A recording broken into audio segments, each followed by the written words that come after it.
Status wapresnya diputuskan 10 Oktober, Gibran pantau makan siang gratis, Prabowo temui Megawati. Saat nasib Gibran Rakabuming Raka akan diputuskan Pengadilan Tata Usaha Negara, PT UN, Jakarta Oktober 2024, terkait gugatan PDIP ke KPU, Prabowo Subianto makin getol melakukan lobi politik.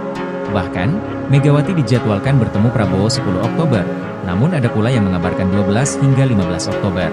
Terakhir pertemuan akan terjadi pada 17 Oktober bertepatan dengan ultah ke-74 Prabowo. Ketua PDIP Puan Maharani tidak menampik pertemuan Megawati Prabowo digelar secepatnya sebelum pelantikan, namun masih dirahasiakan. Sementara itu, PT UN akan membacakan putusannya gugatan PDIP soal dugaan perbuatan melawan hukum yang dilakukan KPU RI, menerima Gibran sebagai cawapres 10 Oktober 2024 mendatang. Politisi PDIP, Muhammad Guntur Romli, meyakini gugatan partainya terkait penetapan Gibran Rakabuming Raka sebagai calon wakil presiden, cawapres, akan dikabulkan.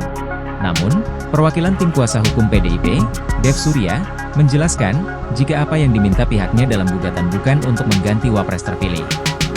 Namun meminta KPU tidak melakukan tindakan yang berkaitan dengan pelantikan wapres terpilih. Kami meminta KPU tidak melakukan tindakan yang berkaitan dengan pelantikan wapres, ujarnya.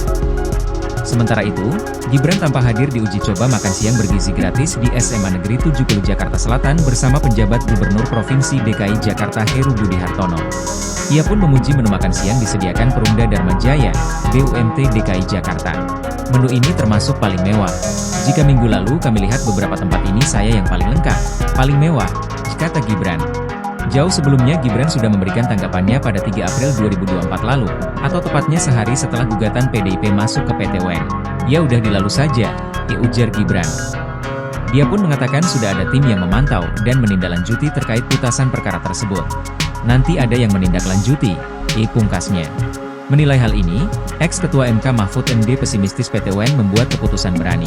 Namun jika PT UN berani membatalkan, akan ada dua opsi yakni pendukung Gibran menerima saja, sehingga Prabowo dilantik dan diberikan hak menentukan wakilnya. Atau Gibran banding, maka pelantikan tetapi dilanjutkan Gibran tetap menjadi wapres, hingga menunggu proses itu berkekuatan hukum tetap.